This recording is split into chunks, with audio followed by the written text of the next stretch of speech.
Hello and welcome back to Renegade Investor Academy, where we go into more depth on some of the key financial, political and economic issues affecting us as investors and business owners here in the 2020s. And today I want to talk about something which I think is going to be one of the most powerful and important concepts to develop as we go into this age of artificial intelligence and surveillance and all the rest of it, and that is behavioral economics. Behavioral economics is really all about studying how and why we make decisions, and why quite often they're not particularly rational, and they're certainly not always in line with what the conventional economists would think that we should do. So there have been quite a lot of studies of this over the years, and actually a lot of people have won a lot of awards. There have been 6 Nobel Prizes awarded in the field of behavioral economics, so famous names like Thaler, Kahneman and Schiller, to name but 3. So this is something that I think is probably worthy of study. And it starts at a really mundane level. There's you and I in the middle here. Think about things like loyalty schemes. I can remember back in the 1960s, my mother collecting Green Shield stamps and sticking them in a book and getting a catalogue of all sorts of gizmos for the house that she could get once she filled this book of Green Shield stamps. Now that was a pretty basic analog kind of process, but that evolved in the 80s, I guess, and into the 90s into things like the Nectar card or Air Miles. And of course, what was basically happening is we were being incentivized to share data about our decision making and our habits with the companies that we were giving our business to, in return for them collecting and analyzing that kind of data so that they knew what was selling, they knew what we were buying, and eventually they could start to match that into the kind of offers they would make to us. So these days, it's really sophisticated. We shop quite a lot at Waitrose, and every few weeks, my wife Daphne gets this envelope with some vouchers in it. And those vouchers reflect the products we tend to buy quite regularly, and they have various discounts and incentives and so on. And I didn't think much of it, but in the year 2020, I decided to make some quite significant changes to my diet, and that reflected in the things that we were buying. And again, within a remarkably short time, the next lot of vouchers that we received were for a very different profile of products to the ones that we'd had the year before. So it was clear that they were really doing a lot of close to real-time analysis of our shopping habits and using that within their own systems to generate further incentives for us to keep on shopping. So, we all started with those kind of cards, the Air Miles things, obviously about where we were traveling to and so on, and they do start to influence your behavior. We used to start making booking airline flights so that we would get the Air Miles. And eventually it weakened to the point where they didn't seem to be so valuable. And I think that's even true with things like the Nectar card now. The loyalty points have gradually gone down and down because they've got the data. They don't really need to incentivize us so much. So those have started to tail off a little bit. But what about the good old internet and our search habits? What tells you more about what people are looking to buy, what people's hobbies and interests are, and so on, than the things they search for online? So on one level, the obvious kind of place to look at here would be something like Google, because you're giving it a lot of information. But what about things like Amazon, which right from the earliest days, when you selected a book, it would come up and say, well, people who bought this book also bought these 2 books. And so the intelligence of their system would open your thinking towards another purchase you might make based on the one that you just did. So those kind of things, again, became a very powerful way of looking at our behavior and influencing that behavior, maybe even offering a package. If you go for this and this, there's an additional discount. So again, they're starting to try and influence the way we think and the way we make purchase decisions. Of course, then you get into the world of social media. And this is where, particularly I think in the earliest days, people would put almost anything about themselves into Facebook or into Twitter or into some of the others that have been and gone in the meantime. And I remember sometimes searching on people's profiles that I'd interviewed for a job and then seeing proud pictures of them at 3 a.m. in some casino somewhere and thinking, yeah, maybe not. Maybe that won't be the right person for me. But people put so much information into sites like Facebook. And what they now do is they offer for their advertisers the ability to access that kind of data to profile the people they want to put their adverts in front of to the most incredible minute detail. So it could be not just demographics, it could be how old you are, it could be where you live, your gender and so on, but it gets really nuanced down to some of the other groups you belong to. The fact that you're interested in tennis, the fact that you buy wine from Laithwaites or whatever, the fact that you seem to express these kind of political leanings through some of the things that you say and do online. So they start to form this really nuanced, detailed profile of you, and that effectively is available as a whole bunch of criteria by which their advertisers can target audiences. And when you do this, you can come down from 60 or 70 million people in a country, you can get down to a few hundred people who meet those 14 criteria that you have specified and therefore make themselves prime targets for your products and services. You can even, as an advertiser, upload your own database of people with their characteristics and profiles, and Facebook will show you other people who meet those similar criteria in what they call an alternative or lookalike audience. So you can end up increasing your own database with other people who have a similar profile and characteristics on the Facebook platform.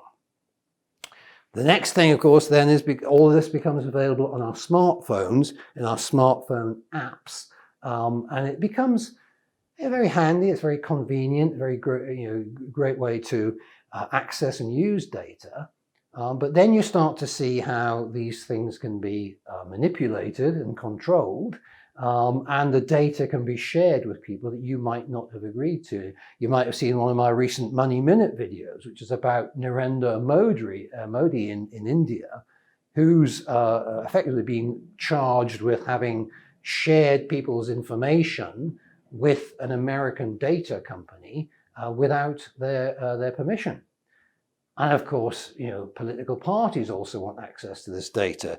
You may recall the whole business about Cambridge Analytica when they got into a whole load of people's Facebook accounts during an election campaign.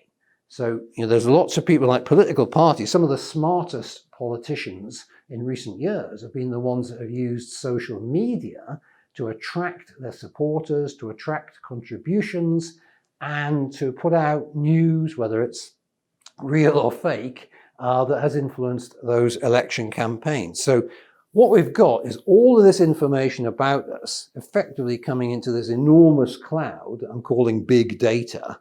And so you've got the kind of the convenience and the usefulness of how we generate this data. But then you have to ask yourselves, who is this data of value to? And in the red boxes here, we've got the answers to some of those questions. So the political parties certainly want to try and use what they can learn about you to identify you, see if you're likely to be a supporter and a donator and a contributor, and also to try and influence your thinking in any upcoming elections. Of course, on the subject of politicians, we've also got criminals and scammers, and we've seen an awful lot of this during the COVID pandemic. People who are trying to convince you, because of what they can find out about you, to send them money for schemes or to access your bank account or whatever. There's all kinds of increasingly sophisticated levels of criminal scams going on. And quite smart people now are being caught out by them because they're so credible. But then, of course, we've got governments and central banks. And they are late to the behavioral economics party, but they're not stupid.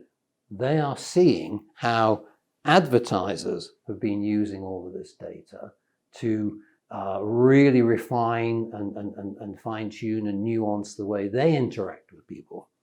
And governments now increasingly appear to want to control our behavior. We've seen unprecedented levels of government control in the pandemic, things that I would never thought I would live to see in a Western democracy. And if anything, it seems to be getting more and more severe and more restricted and constrained. But I think perhaps the most sinister potential implications of this we're starting to see now. If you look at China with its social credit score, it's using data about citizens to try and control their behavior with rewards and penalties, with carrots and sticks. The carrots, incentivizing good behavior, and the sticks are really a combination of everything from public humiliation through to imprisonment for behavior that the state does not want to see in its citizens.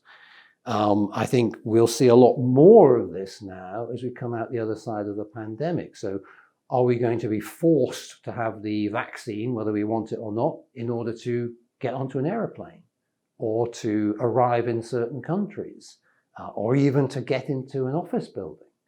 What are we going to have to prove about ourselves and share about ourselves to be regarded as good citizens? Will our further choices be taken away in order to do the things we want to do, like travel, work, entertain, socialize, etc.?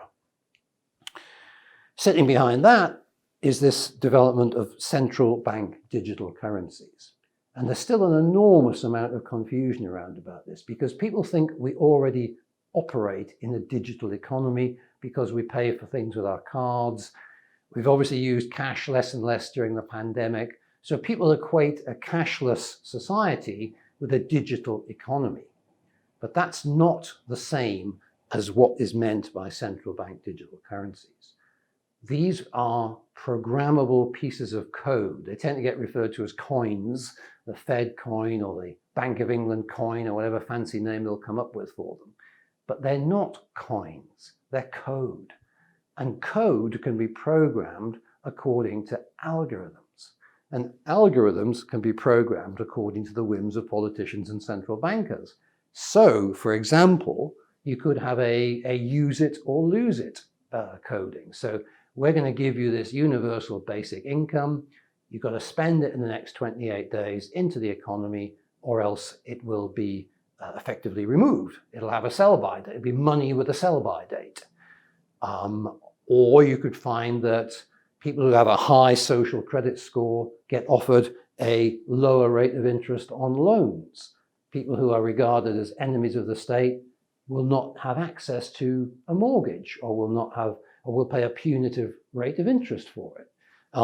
So once you can control things like that, you are very much in control of your citizens' lives. Now, of course, it'll be positioned as an enormously convenient smartphone app that you simply, and they'll probably bribe you with 100 or 200 Bank of England coins or Fed coins or Euro coins just to start using this thing. But of course, once you're in the system and all your salary or whatever is getting paid into there, then they have got control. And I know that sounds very dystopian and very conspiracy theorist, but I think we need a bit more paranoia about this than I'm seeing at the moment. People will do anything if it's going to keep them safe. People will do anything if it appears to be more convenient. But sometimes you have to look through the safety and the convenience to what the long-term, deep-down implications are. And I think for us, that means essentially massive state control of our finances if we're not careful. Companies obviously will use all this to come up with products and services that fit our requirements, and why not? We'll buy them if we want to. But My concern here is as governments get more into behavioral economics, they'll be analysing this data and they'll be using it in ways that further their agenda, not necessarily ours. And therefore, I think what will be one of the massive growth industries of the 2020s will be the kind of digital fight back against this. This is, to me, almost becoming a digital civil war between the forces that would control us and those of us who want to retain some degree of freedom.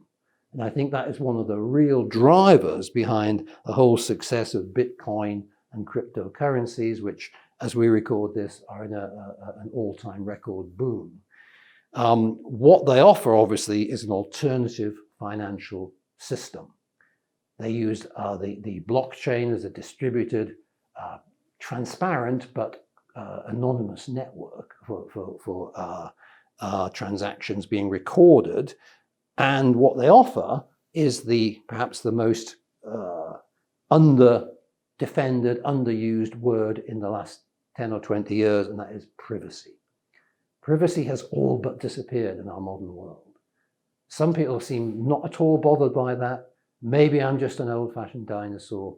I think we should be a lot more concerned about protecting our privacy than we have been. And I think Bitcoin, blockchain, and all the applications built around that system offer the real great white hope for our freedom and privacy in the 2020s. So I think we'll see a lot more activity on this side in the green boxes, but equally, sadly, we're going to see a lot more of this as governments and central banks start to look at big data and start to use behavioral economics to make us do the things that they want us to do, rather than necessarily the things that are in our best interests. If you're interested in going into this kind of topic in more detail, you might want to sign up for a program I'm launching soon called Renegade Investor Revolution. You can see more details at the link showing you right now. Thanks for watching, and I'll see you next time for another Renegade Investor Academy.